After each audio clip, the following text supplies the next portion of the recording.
The wind whipped cold and unforgiving across the open expanse of Willow Creek Cemetery, tugging at the black scarf I'd knotted tightly around my neck.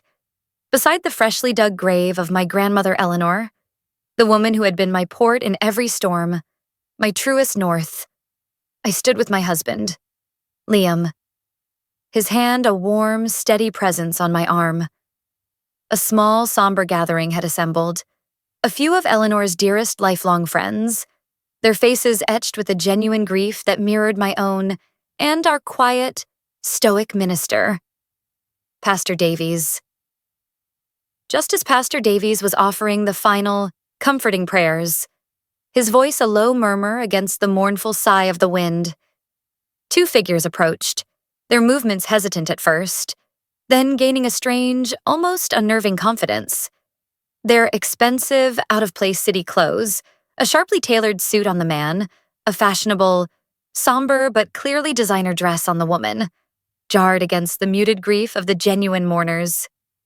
My breath caught in my throat. My heart seemed to stop, then restart with a painful, sickening thud. Richard and Caroline Hayes, my biological parents. I hadn't laid eyes on them in over 20 years, not since the sun-drenched August morning when I was 8 years old, and they'd walked out of my life, leaving me with a bewildered wave and a hastily packed suitcase in Eleanor's small, loving care. They looked different, of course. Older, harder, yet somehow disturbingly, almost preternaturally preserved, as if time had treated them with a leniency they hadn't afforded their own child. But it was their demeanor that struck me most. They looked smug. Caroline, my mother, dabbed at her perfectly made-up eyes with a pristine, monogrammed and conspicuously dry handkerchief, a flawless performance of manufactured grief. Richard, my father, exuded an air of impatient, almost predatory entitlement, his gaze sweeping over the modest gathering with a dismissive air. They offered perfunctory, insincere condolences to a stunned, speechless Ava, who could only stare, a cold, visceral dread washing over me. Why now? Why, after 2 decades of deafening silence, of complete and utter abandonment, would they suddenly materialize at the funeral of the woman they had so callously burdened with their own parental responsibilities? As they stood slightly apart, their heads bent together in a low, urgent conference, I overheard a snippet of their hushed conversation, carried on the biting wind. Caroline's voice, sharp, concerned. "Are you absolutely certain about the 80 million, Richard? It just seems, well, fantastical. Eleanor lives so simply." Richard's reply, low, confident, laced with an almost palpable greed. "My source is impeccable. Darling, trust me." Eleanor was apparently sitting on an absolute fortune, some ancient family windfall, wisely invested. And we, my dear, are her only surviving child, practically speaking. This is our payday. Our ship has finally come in. $80 million? My grandmother? My quiet, unassuming, frugal grandmother Eleanor? And these vultures, these specters from my past, had materialized not out of grief, not out of respect, but out of a grotesque, opportunistic greed. To claim it? The profound, aching grief I felt for Eleanor was suddenly, violently, compounded by a white-hot, searing rage and a sickening, terrifying premonition of the battle to come. The wound of their abandonment was a lifelong scar, a jagged, ugly thing etched deep into the fabric of my soul. I was 8 years old, a skinny, pigtailed kid with a missing front tooth. When they left, my parents, Richard and Caroline, had always been chasers, chasing some elusive, get-rich-quick scheme, some fleeting, ephemeral thrill, some glamorous, unattainable lifestyle they felt they were owed. One sweltering August morning, they'd packed their bags, a mismatched collection of expensive luggage and cheap, hopeful dreams. "We're just going on a little trip, sweetie," Caroline had said, her smile bright, brittle, utterly false. A new adventure. Grandma Eleanor will look after you while we're gone. Be a good girl. They never came back. No calls, no cards, no explanations, no apologies, just gone. Vanished into the ether of their own selfish desires, leaving behind a bewildered, heartbroken little girl and a mountain of unspoken questions. Eleanor, my grandmother, a retired school teacher with a modest pension and a heart as vast as the prairie sky, had taken me in without a single moment's hesitation, without a word of reproach for her feckless son and his equally irresponsible wife.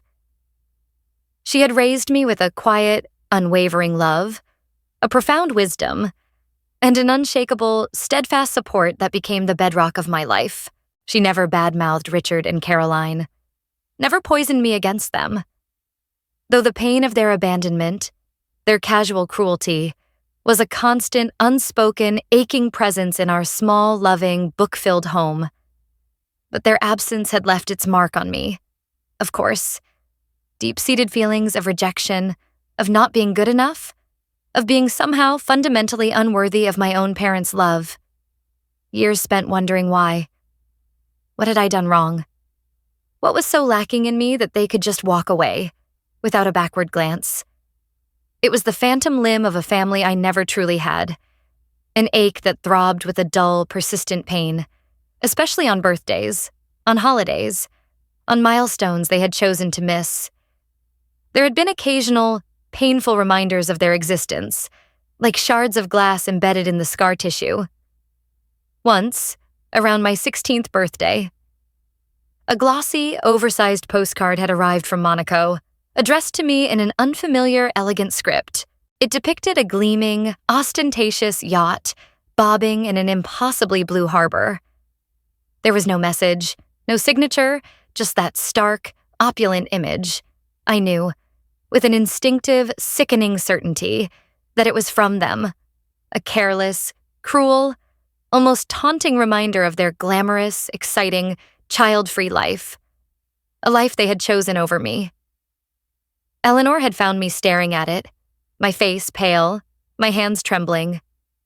She had taken it from me gently, her eyes filled with a sad, knowing compassion, and had quietly, without a word, torn it into small pieces and dropped it into the trash. Grandmother Eleanor was the epitome of quiet dignity, of understated grace. She was thrifty, yes, practical to a fault, but she never seemed impoverished, never made me feel deprived. She valued experiences over possessions, the richness of books over the glitter of baubles. She taught me the enduring importance of integrity, the quiet satisfaction of hard work, the profound, transformative power of kindness. The fortune Richard and Caroline were so eagerly anticipating was a complete, bewildering shock to me. We had always lived simply, comfortably, but modestly.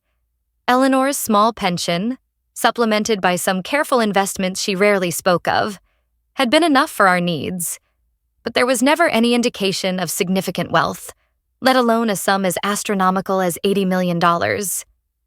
She had occasionally, in passing, mentioned a distant, eccentric great-uncle on her mother's side, a brilliant but reclusive inventor who had apparently made a considerable amount of money from some obscure patents decades ago. But it had always sounded more like colorful family lore, a charming fireside tale, rather than a tangible, quantifiable inheritance. In Eleanor's final years, as her health began to decline, as her vibrant mind began to grow a little foggier, I had cared for her, a poignant reversal of our roles, a small, inadequate repayment for the lifetime of love and devotion she had poured into me. The thought of Richard and Caroline, these genetic strangers, swooping in now, after decades of callous neglect, after she was no longer here to defend herself, to claim a fortune Eleanor might have been carefully, secretly, diligently preserving, was a grotesque, unbearable betrayal. It felt like a desecration not just of her memory, but of the very essence of who she was. At the small, subdued reception I hosted later that afternoon at Eleanor's modest, book-lined home, a home filled with the scent of lemon polish, old paper, and her beloved lavender sachets, Richard and Caroline put on a truly breathtaking performance. They worked the room with a practiced, chilling ease, oozing false sympathy, their voices dripping with feigned sorrow. They regaled Eleanor's old, bewildered friends with entirely fabricated, heartwarming stories of their close, loving relationship with Dear Mama, painting a picture of devoted children that bore no resemblance whatsoever to the bitter reality of their decades-long abandonment. They paid an exaggerated, almost suffocating attention to me, calling me our darling girl. Their voices thick with a parental affection that was utterly, laughably counterfeit. They complimented me effusively on how remarkably well I'd turned out, how poised and accomplished I was, as if they were somehow taking credit for Eleanor's years of patient, selfless, unwavering devotion. I felt physically sickened by their hypocrisy, by their audacious, shameless charade. Liam, my dear, steadfast husband, was a silent, protective bulwark at my side. His quiet, simmering anger a comforting mirror of my own roiling emotions. He deflected their more intrusive questions, his responses polite but firm, creating a subtle but effective barrier around my grief. Towards the end of the reception, as the last of Eleanor's friends were departing, Richard cornered me near the anemic cheese and cracker platter. Your grandmother was a truly remarkable woman, Ava, he said, his voice low, confidential, his eyes gleaming with an almost unbearable anticipation. And very prudent, it seems, very financially astute. We'll need to speak to her lawyer. Of course, as soon as possible, about settling her estate. Just a formality. You understand. Family business. His emphasis on the word family was like a fresh stab to my already wounded heart. A few days later, a crisp, formal letter arrived from Mr. Alistair Finch, Eleanor's longtime lawyer, a stern, old-school gentleman with piercing blue eyes and an air of unshakable integrity, whom I vaguely remembered from my childhood as a kind, if somewhat intimidating, presence. The letter summoned me, along with Richard and Caroline Hayes, to his imposing downtown office for the official reading of Eleanor's last will and testament. Mr. Finch's office was exactly as I remembered it from that one brief childhood visit with Eleanor. Imposing, hushed, filled with shelves groaning under the weight of leather-bound legal tomes, and permeated by an air of quiet, immutable solemnity. Richard and Caroline were already there when Liam and I arrived, practically vibrating with a barely suppressed, almost manic anticipation. They could barely sit still, their eyes darting around the room, their attempts at polite small talk strained and transparent. Their greed was a palpable entity in the room, a rank, suffocating odor. Mr. Finch, his demeanor dry, dispassionate, utterly unreadable, began to read through the preliminary clauses of the will, his voice a low, precise monotone. He confirmed Eleanor's various assets, her small house, her modest savings accounts, her collection of antique books. And then, he paused. And then, he continued, his gaze flicking briefly towards Richard and Caroline. There is the matter of the Eleanor Vance Trust, established some 50 years ago by her late great-uncle, Mr. Josiah Vance. My heart began to pound. He went on to detail a substantial portfolio of investments, primarily in early technology patents and blue-chip stocks, investments made decades ago by that eccentric, visionary great-uncle, which had, over the intervening years, grown, almost unimaginably, exponentially. The current estimated value, Mr. Finch stated calmly, was indeed somewhere in the region of $80 million. Richard and Caroline exchanged a swift, triumphant, almost orgasmic glance. Their faces were flushed, their eyes gleaming with an avaricious light. This was it. Their ship had not just come in. It had docked, laden with treasure beyond their wildest dreams. Mr. Finch, however, cleared his throat. a dry, rasping sound that cut through their silent, gloating celebration. However, he continued, his voice taking on a new, almost steely edge, Mrs. Eleanor Hayes's will contains some rather specific, and indeed rather unique, stipulations regarding the primary beneficiary of this substantial estate. He adjusted his spectacles, then read, slowly and deliberately, from the document before him. To my dearly beloved granddaughter, Ava Eleanor Sterling, who has been the unwavering light of my life, my steadfast rock in times of trouble, and my truest, most cherished family, I bequeath the entirety of my estate, both real and personal, including all assets held within the Eleanor Vance Trust, with one small but significant exception. Richard and Caroline were stunned into a sudden, shocked silence, their triumphant expressions crumbling, their faces paling to a sickly, mottled gray. "Granddaughter?" Richard finally spluttered, his voice a strangled, incredulous croak. But I am her son, her only living child. This is preposterous." Mr. Finch looked at him coolly over the rims of his glasses. "Your mother, Miss Hayes, was quite clear, Mr. Hayes, and quite explicit in her intentions. Her will, which was drawn up and witnessed according to all legal requirements, explicitly states her reasoning." He paused, then read again, his voice unwavering. "For the son, Richard Hayes, and the daughter-in-law, Caroline Hayes, who willfully and with full knowledge abdicated their sacred parental responsibilities and callously abandoned their 8-year-old child, Ava, leaving her to my sole care and support for the remainder of her formative years. I leave the sum of $1 US each, as a symbolic token of the infinitesimal value they apparently placed on their familial duties and their own flesh and blood." I was reeling. A maelstrom of emotions washed over me. Profound, overwhelming relief. A fierce, protective love for my grandmother's incredible foresight and her unwavering loyalty. And, strangely, a deep, hollow ache in the pit of my stomach. The money, the $80 million, meant very little to me in that moment, compared to this final, powerful, posthumous act of validation from Eleanor. But I knew, looking at the murderous expressions on Richard and Caroline's faces, that the fight wasn't over. Not by a long shot. Caroline erupted first, her voice a shrill, hysterical screech. "This is an outrage, an absolute travesty. Preposterous.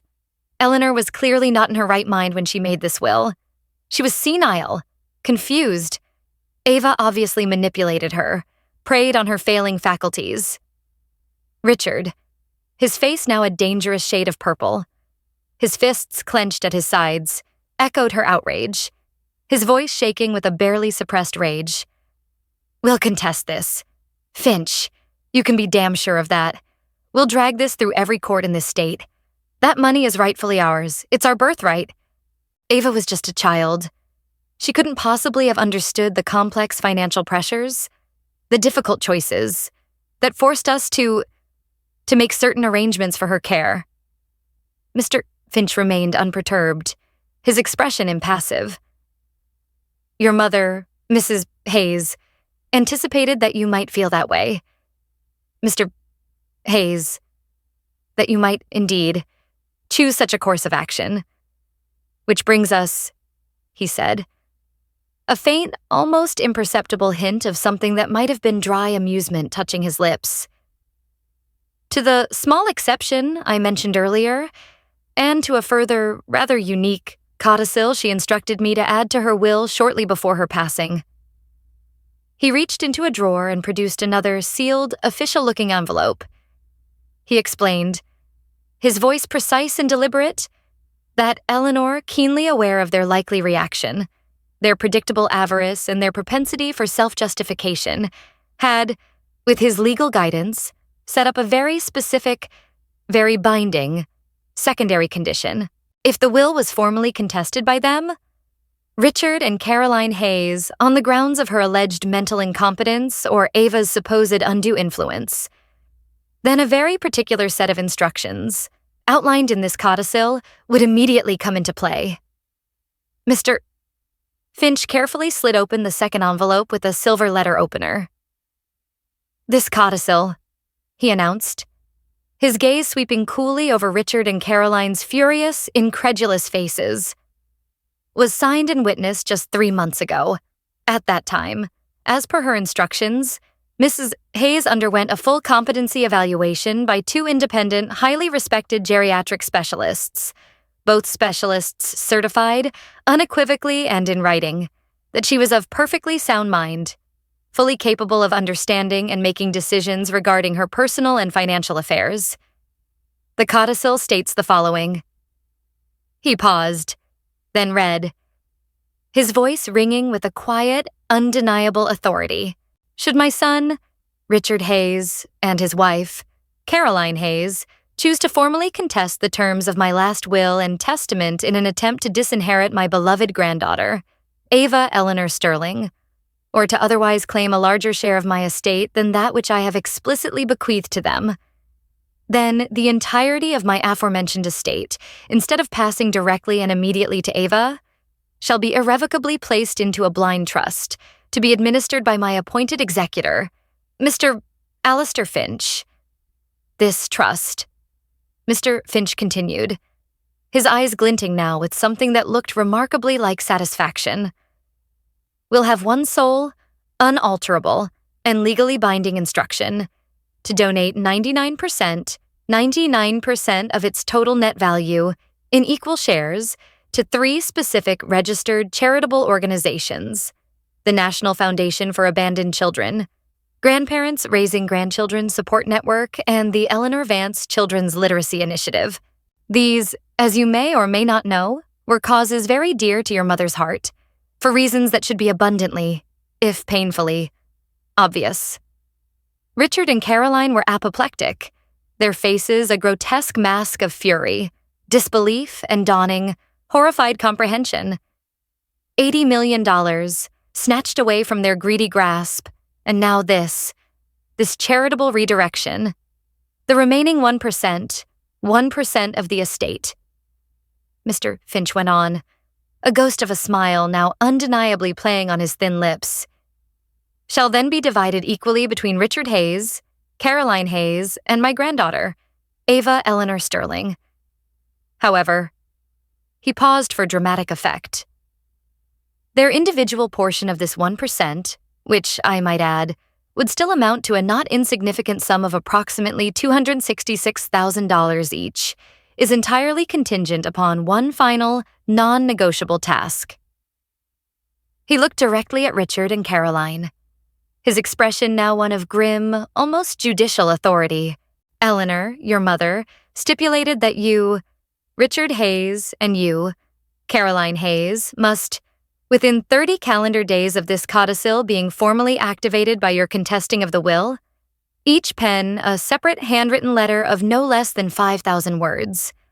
These letters are to detail, in full and unflinching honesty, every get-rich-quick scheme you pursued during the years leading up to your daughter's abandonment, every irresponsible financial decision you made, every debt you incurred, and, most crucially, the precise, unvarnished reasons for your decision to abandon your then 8-year-old daughter, Ava, into the care of your mother.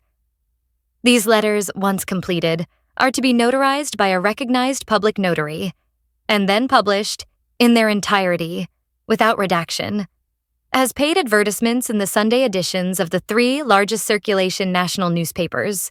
Proof of said publication, in the form of certified copies of the newspapers, must be submitted to my office within the specified time frame. Only upon the successful, verified completion of this, rather public accounting, will you receive your respective shares of the 1%. My granddaughter, Ava, is, of course, entirely exempt from this writing task, and will receive her share of the 1% unconditionally, should the codicil be activated." I was stunned into silence. Then a slow, Incredulous, almost hysterical laugh bubbled up inside me. My grandmother. My quiet, gentle, unassuming grandmother. Even from the grave, she was a formidable, brilliant force to be reckoned with. This wasn't just about protecting the money, about ensuring it went to me or to causes she believed in. This was about forcing a reckoning, a painful public, unavoidable admission of their failures, their cruelty, their profound, life-altering selfishness. Caroline shrieked, a raw, animalistic sound of pure, unadulterated fury. She was a vindictive old crone, a manipulative, hateful old woman. This is character assassination. It's barbaric. Richard was pacing the confines of Mr. Finch's office like a caged, enraged animal, his face a dangerous shade of purple. 5,000 words? Published? In national newspapers? Are you insane? Finch? Our reputation would be ruined. Utterly ruined. We'd be a laughingstock. We'd never be able to show our faces in public again. Mr. Finch remained calmly, infuriatingly unperturbed. Those, Mr. Hayes, are your mother's terms, not mine. You have a clear choice before you. You can accept her initial bequest of $1 each, and allow your daughter, Ava, to inherit the entirety of the estate, as was her primary and clearly stated intention.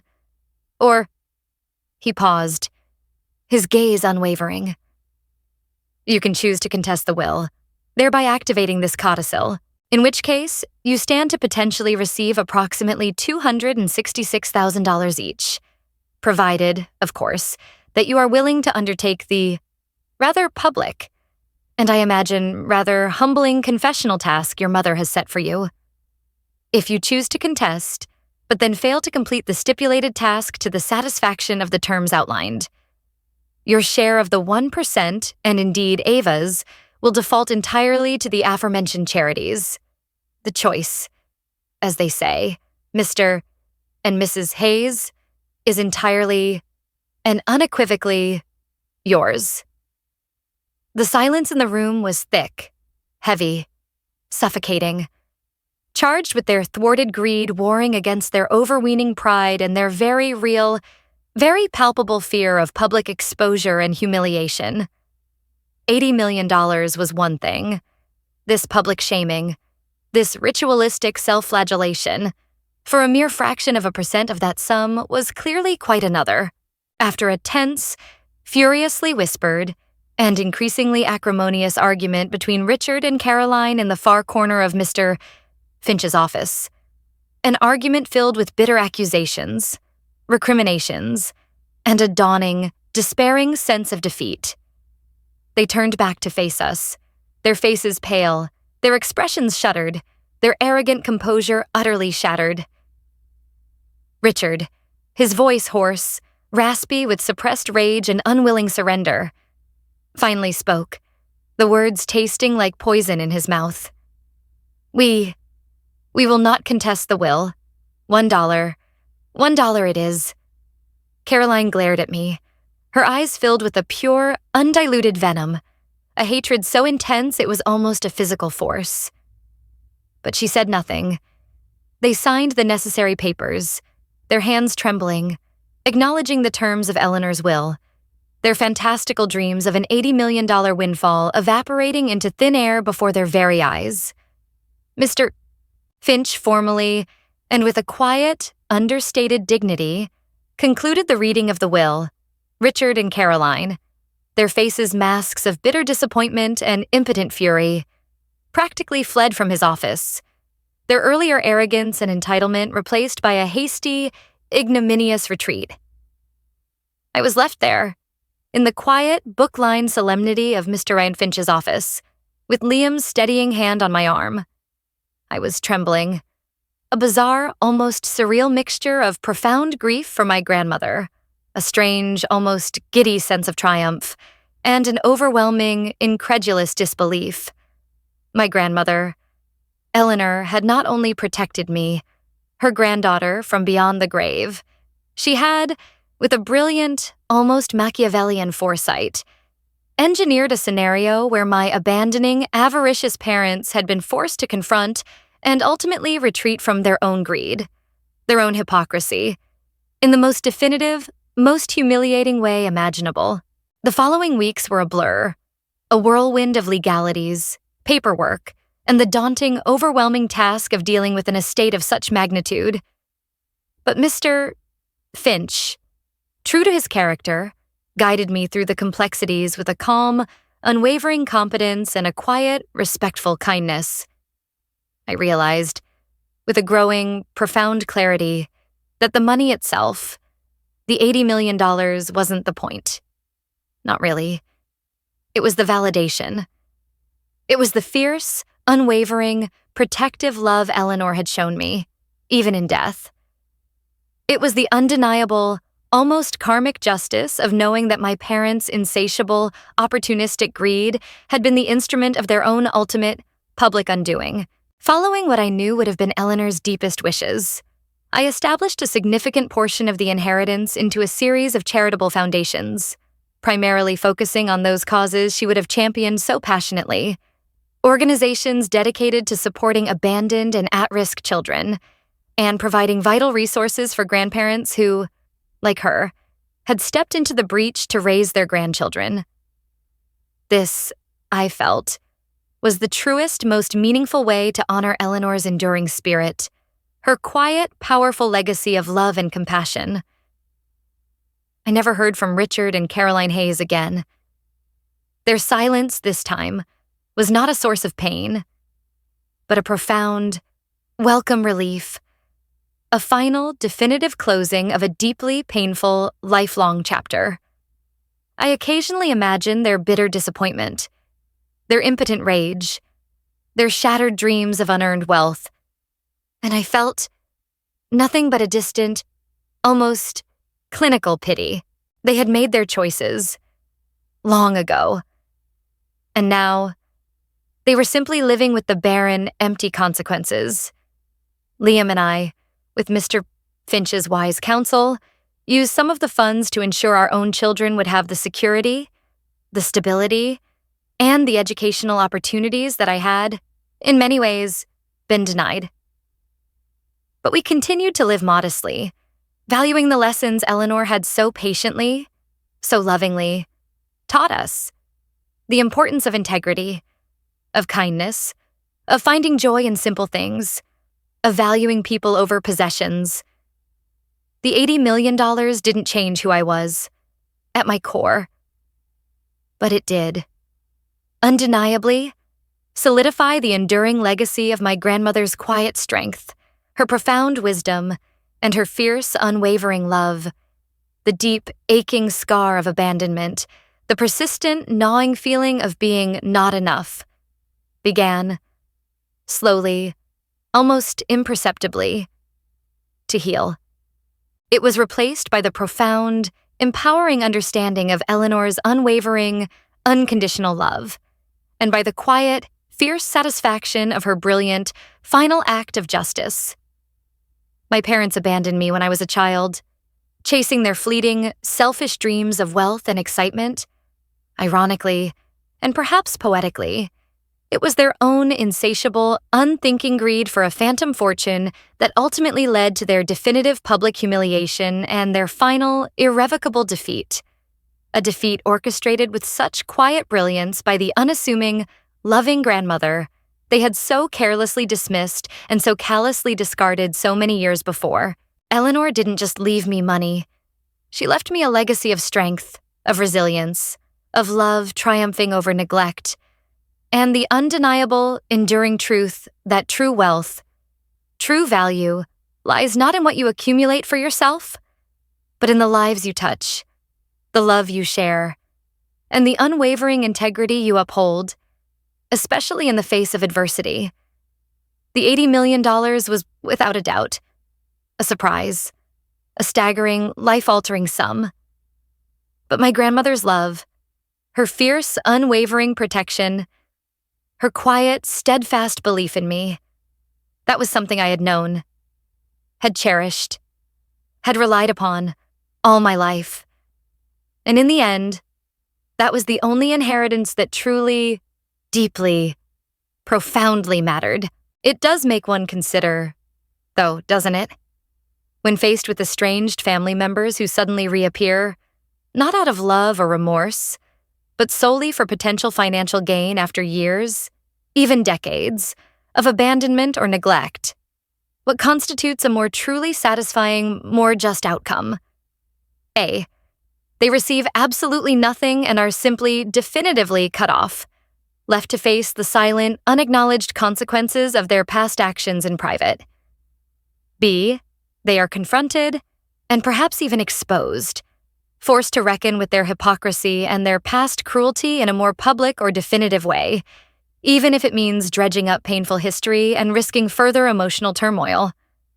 Which path, do you think, leads to a more profound sense of closure and justice for the one who was wronged?